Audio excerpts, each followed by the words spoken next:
बेळगाव जवळच्या एका खेड्यात धनगरांच्या मेंढरांचा कळप चारण्यासाठी एका शिवारात आहे। त्या मेंढरांची लोकर कापणीही सुरू आहे।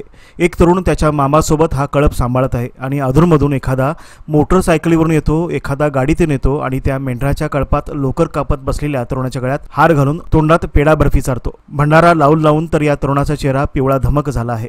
या वर्णनावरून सर्वांनाच असे वाटेल की हा गळ्यात हार, कपाळाला भंडारा लावलेला तरुणाचा हा वाढदिवस असेल, पण वास्तव खूप वेगळे आहे आणि क्वचितच दिसणारे आहे।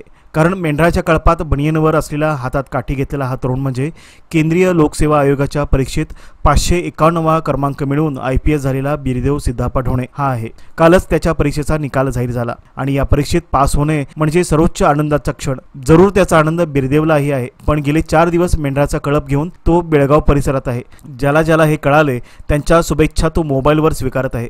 त्याचे अभिनंदन करायला नातेवाईक आणि मित्र येत आहेत।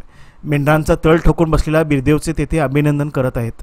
आपण IPS झालो याचा बिरदेवलाही आनंद आहे, पण म्हणून लगेच मेंढराचा कळप सोडून परत गावाकडे जायचे हे त्याला अमान्य आहे। त्याने IPS होण्यासाठी खूप अभ्यास केला। ज्यावेळी कळप सोडून जायचा त्यावेळी शिवारात बसून तो अभ्यास करायचा। निकाल लागला त्यावेळी तो कळपासोबतच होता। कळपातील हे मेंढरे त्याच्या मामाचे आहेत, त्यामुळे तो कळप तर सांभाळतोच आहे, पण मेंढरांची लोकर सुद्धा तो कापत आहे। कागल तालुक्यातील यमगे हे बिरदेवचे गाव। बिरदेवचे वडील सिद्धप्पा आणि आई बाळाबाई या कुटुंबाचा व्यवसाय मेंढरे पाळण्याचा, मेंढरांना चारण्यासाठी गावोगाव भटकत राहण्याचा। बिरदेवचा त्यात कायम सहभाग। या परंपरागत व्यवसायाचा त्याला खूप अभिमान आहे। त्यामुळे तो सवड मिळाली की मेंढराच्या कळपासोबत तो अभ्यास करत राहायचा।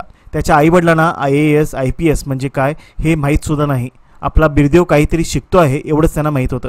त्यामुळे ते बिरदेवला अभ्यास कर, मेंढरं राखायला येऊ नकोस असं सांगायचे। त्याचा मामाही त्याचे कौतुक करत राहायचा, पण बिरदेव घरातल्या पारंपरिक व्यवसायात मनापासून रमत राहिला। IPS म्हणजे काय हे माहीत नसलेल्या आपल्या आई वडिलांना मी पोलिसात जाणार एवढं सोपं करून तो सांगायचा। बिरदेवच्या या यशाबद्दल बेळगाव युवा समिती सीमाभागचे अध्यक्ष शुभम शेळके यांनी बिरदेवचे कौतुक करून त्याचा शाल, श्रीफळ व पुष्पगुच्छ देऊन सत्कार केला। यावेळी शुभम शेळके यांनी बिरदेवने जे यश गाठलेले आहे ते जिद्द व चिकाटीच्या जोरावर संपादन केले असून प्रत्येकाने आपली भाषा जी मातृभाषा असेल त्यातून शिक्षण घेतले पाहिजे असे सांगितले। बिरदेवने आपल्या कष्टातून साध्य केलेली आहे। या प्रतिकूल परिस्थितीमध्ये त्यांना स्पर्धा परीक्षेत यश गाठून त्या ठिकाणी IPS झालेला आहे तो।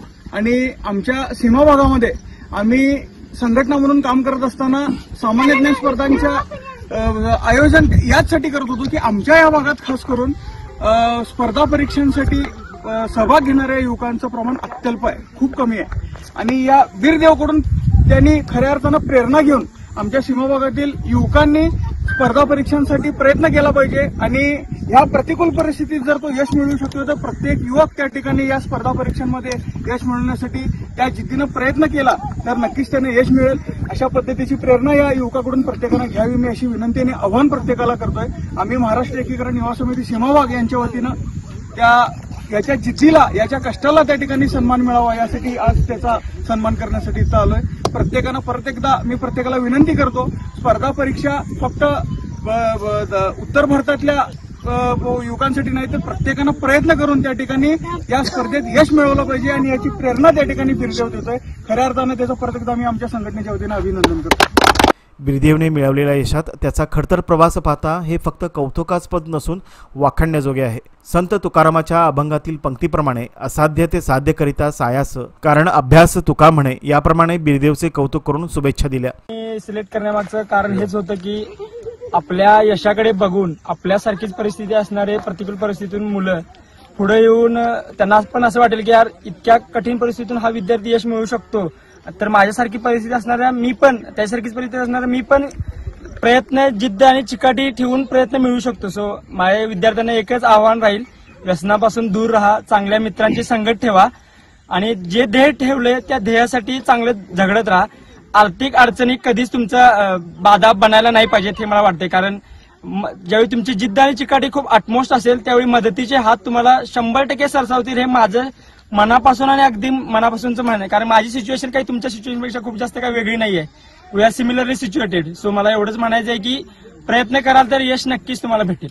यावेळी कार्याध्यक्ष धनंजय पाटील, सरचिटणीस मनोहर हुंदरे, उपाध्यक्ष प्रवीण रेडेकर, विजय जाधव, भागोजी पाटील, अशोक घगवे आदी सदस्य उपस्थित होते।